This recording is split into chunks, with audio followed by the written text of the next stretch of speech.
안녕하세요. 저는 얼마 전에 여러 가지 개인 사정으로 이혼하고 혼자 살고 있는 30대 중반의 남자입니다. 제가 고용한 가정부 아주머니와 있었던 일에 대해서 이야기해 보려고 사연 보냅니다.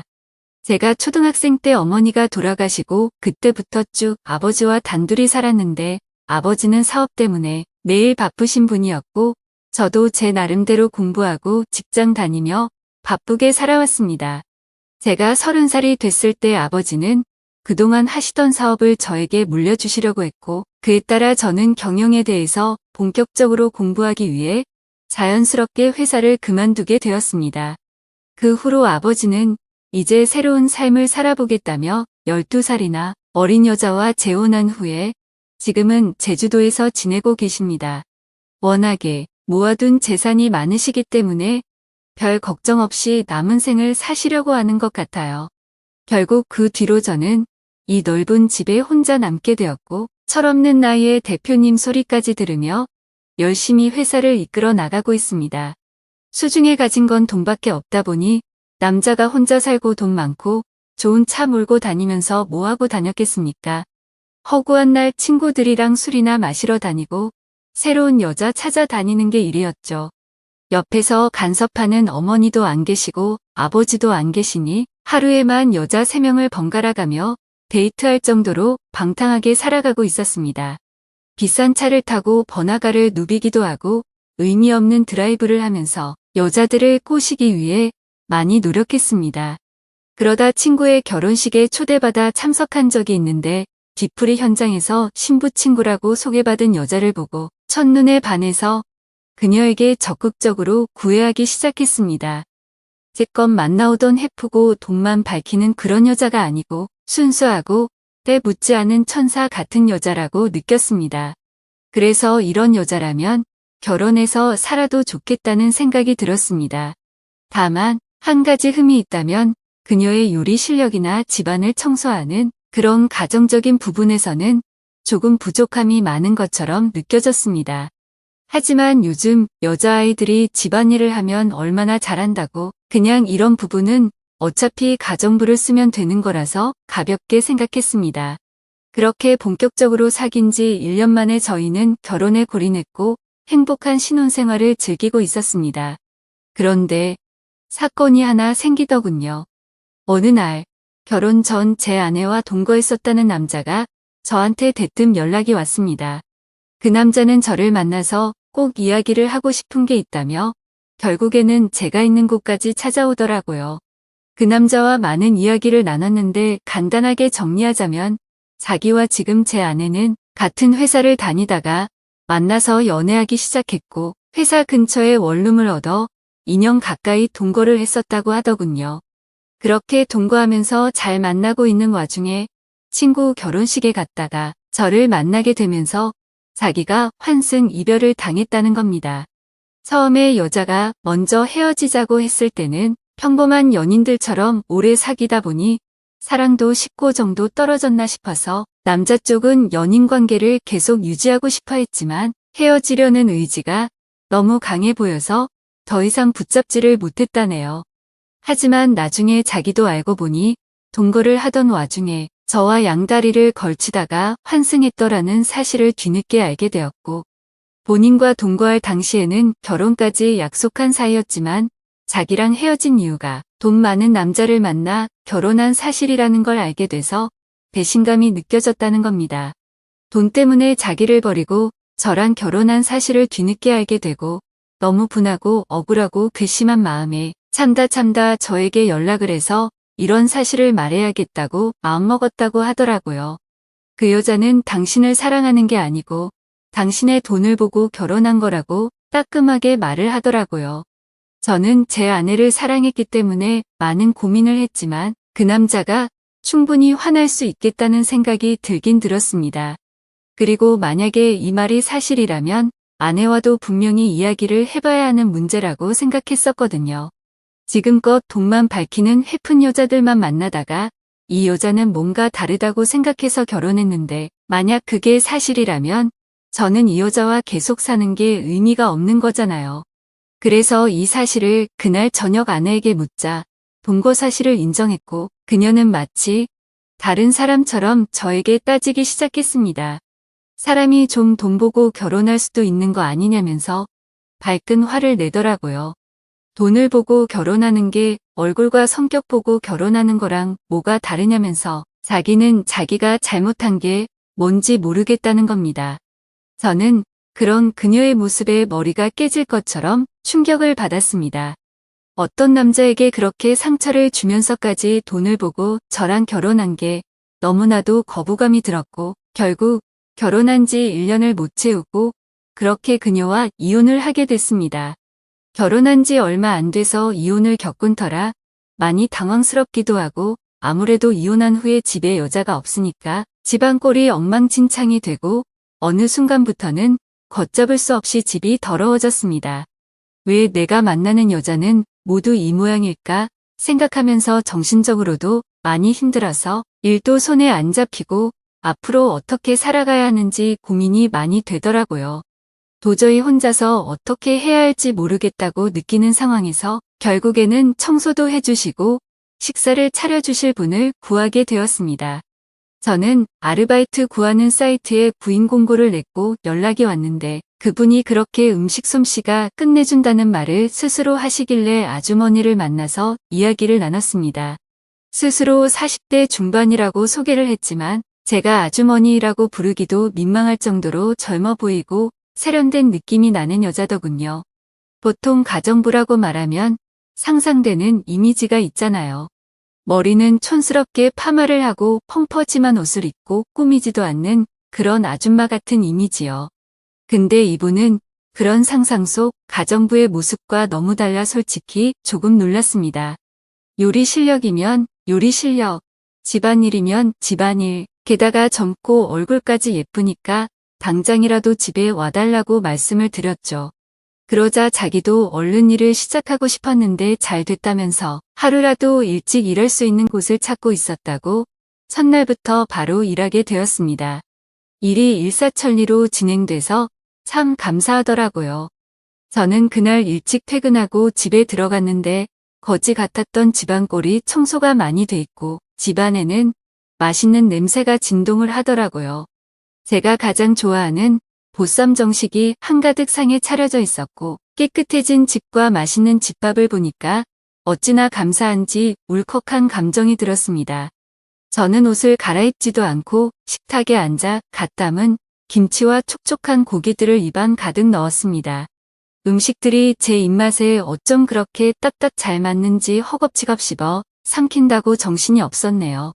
이렇게 깔끔한 집에서 제대로 된 집밥을 얼마 만에 먹는 건지 갑자기 그동안 제가 겪은 서러움과 그리움, 외로움 같은 감정들이 한 번에 밀려오면서 눈물이 나오더군요. 떠나간 아내가 원망스럽고 동시에 이 아주머니에게는 너무나 감사했습니다. 오히려 제 아내였던 사람보다 훨씬 더 성격도 톡 부러지는 것 같고 요리 실력은 말할 필요도 없더라고요. 그렇게 시간이 지나면 지날수록 저는 그녀에게 더 많은 호감을 느꼈고 많이 친해지게 됐습니다. 이제껏 연상녀는 한 번도 만나본 적이 없었는데 저도 모르게 점점 그녀에게 빠져들고 있다는 생각이 들더라고요. 그녀는 항상 저와 따로 밥을 먹었는데 어느 순간부터 함께 밥을 먹고 싶더라고요. 그래서 이리 오셔서 아주머니도 같이 밥을 먹자고 했더니 그녀는 자기가 일하는 사람인데 어떻게 겸상을 하냐며 굳고 함께 밥을 먹지 않으려고 하는 거예요. 그래서 저도 혼자 먹는 것보단 같이 먹는 게 밥맛도 더 좋고 옆에 사람이 있어 본지 오래돼서 옆에 앉아있는 것만으로도 저는 충분히 좋으니까 저희 집에서 일하는 동안은 편하게 이야기 나누면서 같이 밥을 먹자고 말씀드렸습니다. 그러자 아주머니도 알겠다면서 감사하다고 인사를 하시더라고요. 그녀는 외모뿐만 아니라 인성도 정말 곱고 아름다운 분이라는 게 느껴졌습니다. 아무리 일로 엮여있는 관계라고 하지만 저를 많이 배려해주고 모든 면에서 양보해 주더라고요. 그녀와 함께 밥을 먹으며 음식들이 어쩌면 이렇게 일품일 수 있냐고 비법을 물어봤더니 아주머니는 웃으면서 자신감을 가지고 하면 된다고 애매하게 말씀을 했습니다. 저는 그 모습조차도 멋있어 보이고 내일은 어떤 음식을 먹을 수 있을까 기대하면서 잠이 들었습니다. 오죽했으면 밥을 먹기 위해서 빨리 퇴근하고 집에 가고 싶다는 생각을 하겠습니까? 마누라랑 살 때에도 이렇지는 않았는데 요리 잘하는 사람과 함께 산다는 게 얼마나 축복인지 모릅니다. 게다가 살림을 어찌나 잘하는지 옷에서는 항상 좋은 섬유 유연제 향기가 나고 바닥에는 먼지가 하나도 없었으며 모든 물건들이 가지런히 정리되어 있었습니다. 그런 아주머니에게 항상 보너스 차원으로 돈을 더 넣어주며 앞으로도 잘 부탁드린다고 말했죠. 주말에 저는 딱히 갈 데도 없고 비가 너무 많이 와서 온종일 집에서 컴퓨터 게임이나 하고 드라마를 몰아서 보고 있었는데 노크 소리가 들려서 나가보니 아주머니가 오셨더라고요. 아주머니가 조심스럽게 문을 열고 들어오는데 비 오는데도 장보고 오느라 옷이 다 젖었다면서 당황스러워하는 표정이 역력하더라고요. 저는 감기 걸리겠다면서 제가 가지고 있던 제 아내의 옷을 줬어요. 아주머니가 평소에 잘 입지 않는 스타일의 짧은 치마와 흰 티셔츠였는데 그 옷을 입고 나온 아주머니를 보면서 나이가 정말 40대가 맞나 싶을 정도로 젊게 느껴졌습니다. 그 모습이 한창 물오른 30대 초반의 미시 아줌마와 견주어도 빠지지 않을 피부와 몸매에 저도 모르게 빠져들고 말았습니다. 피부는 하얗고 잡티가 하나도 없었으며 항상 생글생글 웃는 표정에 제 아내의 옷을 입어서 그런지 제 아내의 모습과도 비교가 많이 되더라고요. 당연히 제 아내보다 이 아주머니가 훨씬 더 외적으로는 아름다웠습니다.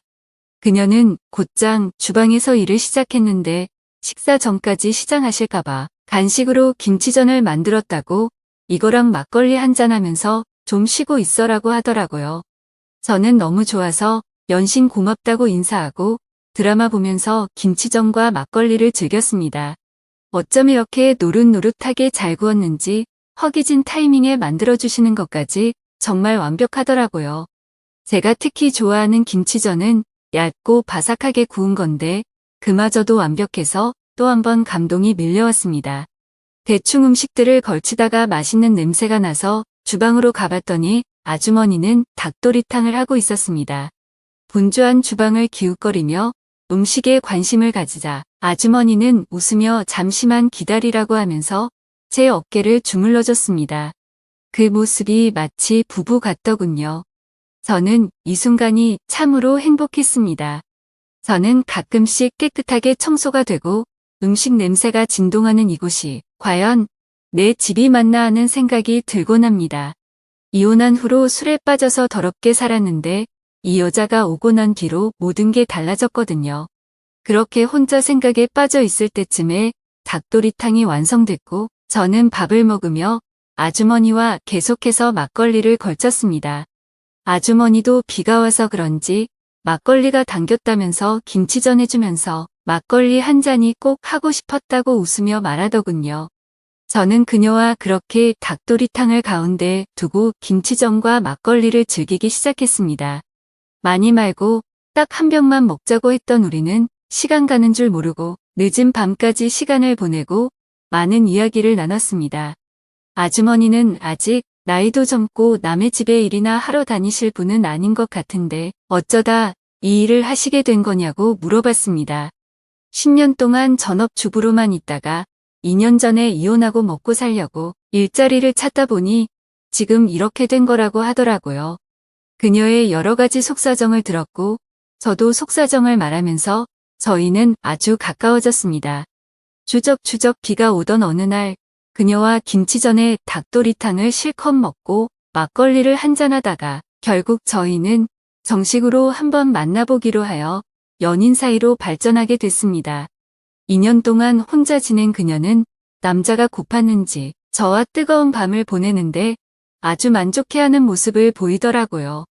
연인 사이라고 하지만 그래도 금전적으로 엮여있는 관계이기도 하니까 저는 좀 더 신경 써서 그녀를 챙겨줬습니다. 이전에 아주머니에게 드렸던 돈을 거의 2배 정도 되는 돈을 드렸고 그녀와 더 돈독한 사이로 발전하게 되었죠. 그렇게 지낸 지 벌써 6개월째입니다. 부부처럼 붙어 살지는 않지만 매일 저희 집으로 오는 그녀와 저는 데이트를 하고 행복한 시간을 보내고 있습니다. 하루는 아버지와 상의할 일이 있어 제주도에 가서 이런 사실들을 말씀드렸더니 아버지는 아직 손주도 못 봤는데 그렇게 나이 많은 여자 만나서 어쩔 것이냐고 당장이라도 헤어지라는 식으로 말씀하시더라고요. 아버지의 입장도 이해가 충분히 가는데 저는 고민입니다. 이 여자를 놓치기에는 너무나도 완벽한 것 같아서 생각이 많아집니다. 오늘의 사연 여기까지입니다. 지금까지 읽어주신 모든 분들 감사합니다. 구독과 좋아요, 알림 설정 눌러주세요. 그럼 모두들 행복한 하루 보내세요. 졸업한 지 5년, 나는 학생도 아니었고 직장도 없었다. 소위 말하는 백수. 주위 사람들은 모두 열심히 사는 것 같은데 나만 멈춰 있는 기분이었다. 영문대도 아니고 그렇다고 지방에서 유명한 학교도 아닌 평범한 대학을 나왔다. 졸업 후에는 공무원 시험에 매달렸다. 처음엔 희망을 품었지만 점점 현실이 무겁게 다가왔다. 공무원 시험은 결코 만만치 않았다. 9급조차 공부 좀 한다는 사람들도 떨어지는 시험인데 내게 확신 따위 있을 리 없었다. 합격한다고 해도 그 월급으로 미래가 그려지지 않았다. 고종사촌형이 7급 공무원이었는데도 결혼하고 애 하나 키우느라 매번 힘들다고 했다. 공무원이 최고라는 말도 결국 누군가의 착각일 뿐이라는 생각이 들었다. 결국 공무원 시험을 접었다. 그리고 본격적으로 취업 시장에 뛰어들었다. 이력서를 썼다, 찢었다 하며 몇십 군데를 지원했지만 연락은 없었다. 파견직이나 계약직조차 내게 손을 내밀지 않았다. 거울을 보면 초라해진 내가 보였다. 자신감이 바닥까지 내려가니 집에서도 잔소리가 시작됐다. 맨날 똑같은 내가 문제야. 부모님 말이 맞다는 생각이 들어 더 우울해졌다. 그때 내게 빛처럼 다가온 사람이 있었다. 엄마의 고등학교 친구, 지혜 아줌마였다. 아줌마는 술집을 운영하고 있었는데 결혼도 안 하고 혼자 살았다. 주변에서는 술 장사한다고 무시하는 사람도 많았지만 아줌마는 그런 사람들 신경 쓰지 않았다. 7층짜리 건물을 소유하고 외제차를 몰며 누구보다 멋지게 살고 있었다. 나에게는 늘 따뜻했다. 볼 때마다 고기를 사주고 용돈도 챙겨주곤 했다. 지혜 아줌마는 50대 초반의 세련된 여성이었다. 어릴 적부터 스스로를 책임져야 했던 그녀는 누구보다 독립적이고 강인했다. 고등학교를 졸업한 뒤 가난한 집안을 돕기 위해 도시로 나와 처음 시작한 건 작은 호프집 알바부터였다.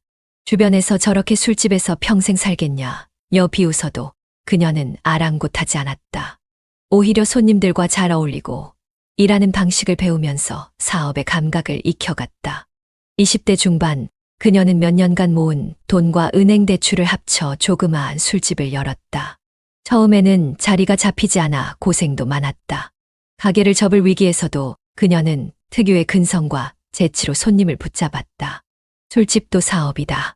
서비스도 상품이고 손님은 내 파트너다. 라는 생각으로 그녀는 동네의 인기 술집 사장님이 되었다. 이후 입소문을 타고 단골 손님이 늘면서 사업은 번창했다. 술집이라고 무조건 화려하게 꾸미는 대신 따뜻하고 편안한 분위기를 유지하면서도 한편으로는 고급스러운 이미지를 만들었다. 지혜 아줌마는 외모와 스타일도 남달랐다. 단정한 단발머리에 항상 깔끔한 옷차림을 유지했다. 값비싼 옷을 입더라도 결코 과하거나 번지르 하지 않았다. 오히려 세련된 간소함으로 주변 사람들을 압도했다. 대화 중에 터져 나오는 그녀의 웃음은 상대방을 기분 좋게 만들었고 특유의 유머 감각과 재치로 사람들을 단숨에 사로잡았다. 그러던 어느 날 아줌마가 말했다. 너 우리 술집에서 일해볼래? 배우면 매니저 시켜줄게. 매니저가 되면 월급도 좋고 성과급도 꽤 괜찮아. 내가 잘할 것 같아. 처음에는 이런저런 핑계를 대며 거절했다. 술집에서 일하는 게 어쩐지 자존심이 상할 것 같았다. 하지만 계속되는 취업 실패와 부모님의 잔소리에 지쳐 결국 결심했다. 잘됐다. 돈이나 벌자. 인생 뭐 있나. 술집에서의 첫날, 나는 바쁜 매장 한복판에 섰다. 손님들의 목소리, 웃음소리, 음악 소리가 뒤섞인 공간에서 아줌마는 나를 무대에 올려놓은 듯 소개했다. 이 친구, 내가 아끼는 동생인데 앞으로 우리 매니저 될 사람이야. 잘 부탁해. 순간 어색함과 기대감이 동시에 몰려왔다. 며칠이 지나자 일이 익숙해졌다. 계산대에 서서 손님들과 대화를 나누고 직원들에게 지시를 내리며 점차 스스로를 매니저처럼 느끼게 됐다. 아줌마는 종종 내가 일을 잘한다며 칭찬했다. 넌 진짜 센스가 있어. 잘만 하면 이 바닥에서 성공할 수 있을 거야. 그 말이 내게 힘이 됐다. 아줌마와 함께한 시간은 단순히 돈을 벌기 위한 일이 아니었다. 나는 이곳에서 사람을 배우고 삶의 생생한 현장을 느꼈다. 그리고 무엇보다 한 번도 느껴보지 못했던 자신감이라는 걸 찾았다. 이제 나는 더 이상 백수가 아니다. 나만의 방식으로 내 길을 걷고 있다. 지혜 아줌마는 내게 빛이 되어 주었고 나는 그 빛을 통해 어둠 속에서도 길을 찾을 수 있었다. 내 인생은 이제 시작이다. 나는 밤에만 일을 했다. 대기실에서 손님이 오면 주문을 받고 테이블 세팅을 하고 아가씨를 매칭해 주는 게 내 일이었다. 30분마다 얼음, 잿더리, 물수건을 교체하며 분주히 움직이던 나에게 손님들은 종종 오빠, 삼촌 차비 좀 줘라며 웃으며 말을 걸었다. 운이 좋은 날엔 신사임당 한 장이 손에 쥐어졌고 테이블을 세팅하다 기분 좋다며 10,000원, 20,000원, 심지어 50,000원짜리 팁을 받기도 했다. 돈은 쉬웠다. 그러나 밤에만 일하며 내 생활은 점점 사라지고 있었다. 그러다 보니 나도 모르게 그곳 사람들과 점점 어울리게 됐다. 어느 날 연휴를 앞둔 비 오는 저녁이었다. 손님이 거의 없어 실장님이 일찍 문을 닫고 회식이나 하자고 했다. 웨이터들과 실장님, 그리고 여성분들 4명이 모여 새벽 5시까지 술판을 벌였다. 막내였던 나는 마지막까지 남아 뒷정리를 하고 있었다. 그때 한 아주머니가 나를 붙잡았다. 남자는 술도 잘 마셔야지. 나랑 한 잔 더 하자. 그녀와 단둘이 술잔을 주고받았다. 양주 한 병을 비우니 어느새 7시가 다 되어갔다. 그녀는 술 기운에 집에 가야겠다고 했고 나는 에스코트를 자처했다. 왔다 갔다 하면 피곤할 텐데 그냥 우리 집에서 자고 갈래. 그때부터 기억이 희미하다. 아무튼 홀린 듯 그녀를 따라 들어갔다. 그날 이후 우리의 관계는 예상과 달랐다. 서먹해지기는커녕 오히려 더 가까워졌다. 처음엔 서로를 의식하며 어색한 웃음을 주고받았다. 다음 날도 평소처럼 일을 나갔지만 그녀는 한결 부드러운 태도로 나를 챙겼다. 술김에 그런 건 아니지 라는 그녀의 장난스러운 질문에 웃어넘기면서도 우리 사이에 미묘한 긴장감이 흐르는 게 느껴졌다. 며칠 뒤 그녀가 먼저 말을 꺼냈다. 우리 그날 얘긴 하지 말자. 그냥 아무 일 없었던 것처럼. 나는 고개를 끄덕였지만 속으로는 그게 정말 가능한 일인지 확신이 없었다.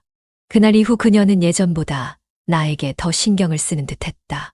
내 식사를 챙기고 쉬는 시간엔 커피 한 잔을 건네며 이렇게 말했다. 너도 이런데 오래 있으면 사람 망가진다. 다른 일 알아봐야지. 그녀의 말에 담긴 걱정은 진심 같았다. 하지만 동시에 묘한 감정이 섞여 있었다. 마치 나를 놓치고 싶지 않다는 메시지처럼 들렸다. 우리의 썸은 이렇게 시작됐다. 일이 끝나면 밥이나 먹고 갈래? 라며 자연스럽게 나를 부르곤 했다. 가게 근처에서 시작한 늦은 밤 식사는 점점 그녀의 집에서 이어지는 일이 많아졌고 오늘도 우리 집에서 먹자. 그렇게 술잔을 기울이며 대화를 나누다 보면 그녀는 점점 더 솔직해졌다. 너 참 묘한 매력이 있어. 처음엔 그냥 귀여웠는데 요즘은 좀 달라 보인다니까. 그녀의 말 한마디에 나는 설레기도 했고 동시에 당황스럽기도 했다. 나이도 꽤 차고 삶에 여유 있는 그녀가 나 같은 초년생 웨이터에게 이런 감정을 보일 줄은 몰랐으니까. 시간이 지나면서 그녀는 내 삶의 중심이 되어갔다. 너 뭐 필요한 거 없어. 차라도 하나 있어야지. 그 말이 떨어진 지 한 달도 되지 않아. 나는 그녀 덕분에 중고 외제차를 타고 다니게 됐다. 어느새 그녀의 집은 나의 두 번째 집처럼 되어갔다. 그녀는 더 이상 나를 어린애처럼 대하지 않았고 대신 우리는 은밀하면서도 친밀한 관계를 이어갔다. 가게 안팎에서 서로의 존재가 점점 더 특별해지는 걸 느꼈다. 그런데 그럼에도 불구하고 나는 이 상황이 편하면서도 불안했다. 이대로 괜찮을까? 모든 것이 갑작스럽게 변해버린 것 같은 느낌이었고, 그 변화 속에서 나는 어느 순간 내가 무엇을 원하는지도 잃어버린 채 살아가고 있기 때문이다. 안녕하세요. 썰스타그램입니다. 오늘의 사연 시작해 볼게요. 안녕하세요. 저는 곧 결혼을 앞둔 신부의 엄마입니다. 요즘 저는 저희 딸 때문에 너무 고생이 많습니다. 저는 학생 때 실수로 지금의 남편인 남자친구와 애를 낳았어요. 18살 때 사고를 쳐서 낳아버린 아이. 어린 엄마이지만 저는 최대한 열심히 아이를 키웠습니다. 하지만 저의 진심과는 달리 아이는 너무 상처를 입었던 것 같습니다. 어린 나이에 시작한 결혼 생활이었기 때문에 결국 매일매일 남편과의 싸움이었던 것 같습니다. 젊은 부부지만 아이를 열심히 키우고 싶어서 어릴 때는 알바도 하고 크면서는 간신히 작은 회사에 들어갈 수 있게 되었거든요. 그렇게 맞벌이가 되었기 때문에 항상 아이 어린이집은 누가 픽업을 갈 것인지, 유치원 졸업식 때는 누가 갈 것인지 등등 싸우는 일이 많아졌습니다. 결국 저희 두 사람 다 바빠서 아이에게 가게 되지 못하는 일도 있었고요.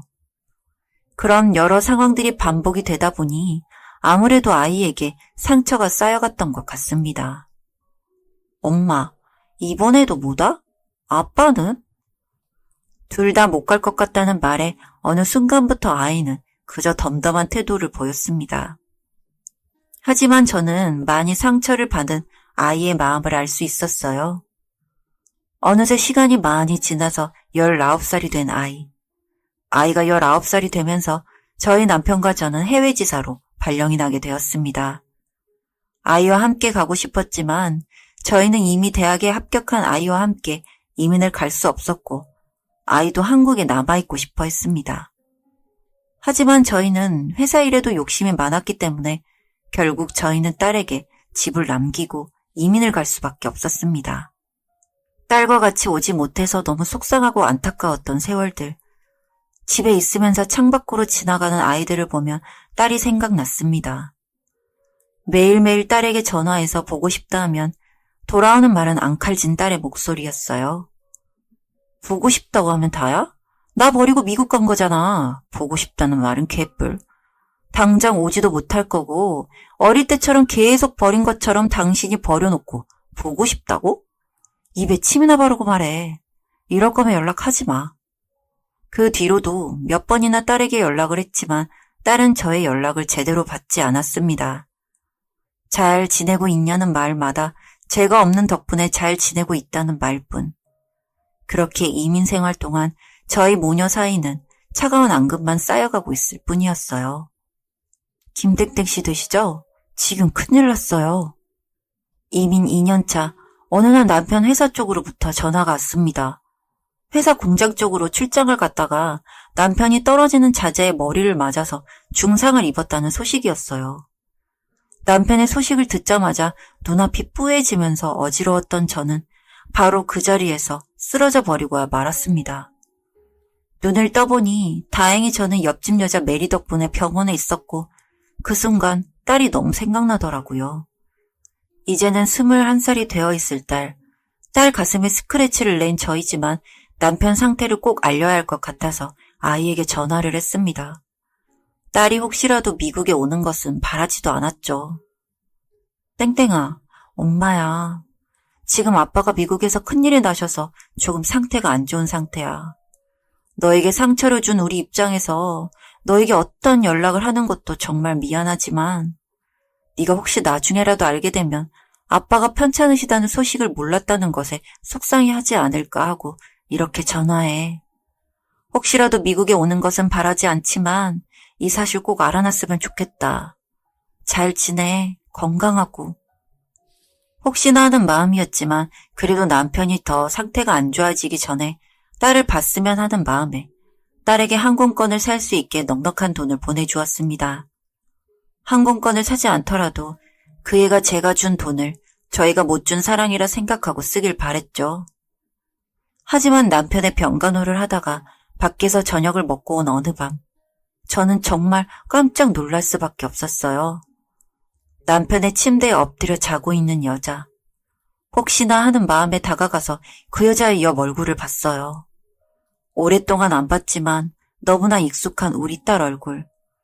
저는 딸을 깨워 바로 집으로 데리고 왔습니다. 네가 혹시라도 올 줄은 몰랐는데 그냥 아빠가 아픈가 보다 하고 엄마가 준 돈은 너 쓰고 싶은 대로 쓸 줄 알았어. 안 와도 되니까 돈 써도 되니까 그냥 알길 바랬는데. 하지만 제 말 다음에 들려온 딸의 말은 정말이지 제 마음을 흔들어 놓았습니다. 사실 엄마 아빠가 너무 원망스럽고 그랬어. 엄마 아빠가 간 다음에도 많이 원망스러웠지. 하지만 나 혼자 살면서 이런 생각이 들더라. 어린 시절에 나를 낳은 엄마랑 아빠가 어린 나이에 날 키우느라 얼마나 힘들었을까. 이제 겨우 40대인 엄마 아빠가 나를 키우느라 청춘까지 다 버리면서 얼마나 고생했을까. 그리고 미안해지더라고. 그러다가 아빠가 아프다는 소식을 엄마한테 듣게 됐어. 처음에는 그래도 아직 원망스러운 게 있어서 안 갈까 했지. 그래도 엄마 말 듣고 후회할 것 같아서. 그래서 왔어. 오랜만에 본 우리 딸. 그리고 드디어 저희의 마음을 알고 미국까지 날아와준 우리 딸. 우리 딸을 그저 꼭 안아주었습니다. 다행히도 남편은 후유증이 좀 남겠지만 생명에는 지장이 없다고 했습니다. 그 소식을 듣고 일주일쯤 있다가 딸아이는 한국으로 돌아갔습니다. 아이와 같이 가고 싶었지만 아직 기간도 남아있었고 남편 몸 상태도 이렇게 되어버리다 보니 나중을 기약하고 딸과 헤어져야만 했죠. 남편은 처음에는 의식이 돌아오지 않아 걱정을 했지만 그 이후로는 반쪽을 쓸 수 없는 상태가 되어 재활에 전념을 했습니다.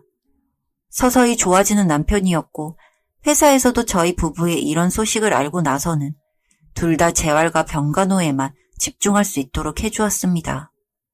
그리고 1년의 시간이 지났고 드디어 남편은 다치기 전에 그때로 다시 돌아온 것처럼 건강해진 상태였습니다. 그리고 남편이 정말 열심히 재활에 응할 수 있었던 것은 미국에 다녀갔다는 딸 소식과 딸이 전하고 간 이야기들 때문이었습니다. 처음에는 남편은 딸이 왔다 갔다는 것도 믿지 않더라고요. 자신의 마음을 편하게 해주려고 하는 이야기라고 생각했던 것 같았습니다. 하지만 저는 남편이 깨어나자마자 남편에게 이야기를 했어요. 딸이 다녀갔다고 하니 남편이 놀란 눈으로 절 보면서 엉엉 울면서 이야기를 하더라고요. 어린 나이에 당신하고 애를 낳아서 정말 잘 키우고 싶었는데 애가 크는 거 하나하나 가끔씩 제대로 못 봐줬지 우린.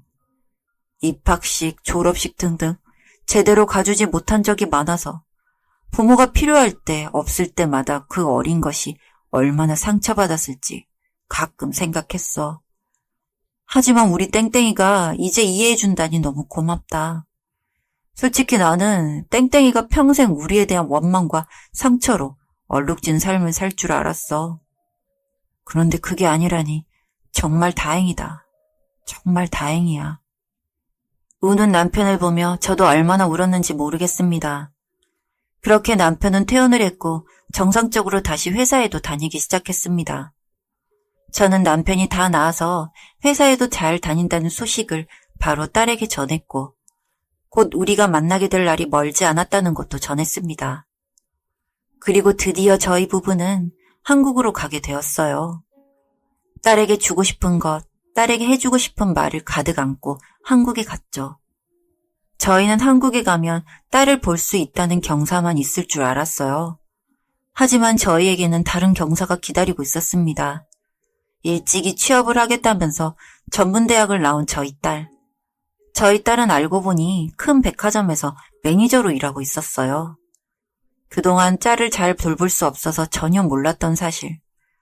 딸은 오랜만에 한국에 온 기념으로 마음껏 구경하고 사시고 싶은 것을 사라면서 저희에게 온갖 물건들을 사주었습니다. 저희는 딸에게 아무것도 해준 것이 없어서 너무 미안했지만 딸은 그래도 어린 나이에 최대한 열심히 키워주려고 노력하신 값이라며 저에게 잘 해주더라고요. 스스로 너무 잘 큰 저희 딸 진짜 대견하더라고요. 그리고 저희에게는 또 다른 경사가 있었어요. 어린 나이지만 약혼을 해서 2년 뒤에 결혼하겠다는 딸이었죠. 처음엔 너무 놀랐지만 이야기를 듣다 보니 또 하나의 경사라는 것을 알았습니다. 딸의 남편은 딸과 같은 고등학교를 나온 남자아이고 의사로 일하고 있다고 했습니다. 긴 시간 동안 연애를 하고 결혼을 하고 싶어서 약혼을 했다고 최종적으로 결혼을 허락해달라고 하더군요. 그래도 이렇게 아무것도 모른 채 딸을 보낼 수 없어서 걱정이 되었고 사위될 사람은 대체 어떤 사람이길래 이렇게 일찍 약혼을 하고 결혼을 하려는 건가 하는 생각이 들기도 했습니다. 하지만 사위를 한번 만나봤더니 정말 번듯하고 잘 자란 사람이더라고요. 우리 딸의 아픔도 다 이해하고 저희 부부에 대해서도 딸에게 잘 들어서 익히 알고 있는 사람이었어요. 물론 좋기도 했지만 또 한편으로는 딸을 너무 일찍 결혼시키는 것은 아닌가 하는 걱정이 들기도 했습니다. 하지만 갈수록 이런 생각이 들더군요. 저희의 큰 부재로 인해서 사랑이 부족한 딸이 이제는 사랑하는 사람에게 원 없이 사랑받고 자라게 하고 싶다는 생각이요. 그렇게 저는 이제 딸의 나이 28, 딸을 이제 결혼시키려고 합니다. 이번 봄에 결혼할 저희 딸, 이제 예쁜 봄의 신부가 되어서 사랑하는 사람 품에 안기게 해줄 생각을 하니 제가 신부가 된 것 마냥 너무 설레고 기쁘네요. 저희 딸이 사랑하는 사람과 함께 저희가 못 따줬던 사랑보다 넘치는 사랑을 받고 살 수 있게 응원해주세요. 여기까지 썰스타그램이었습니다. 구독과 좋아요 부탁드릴게요.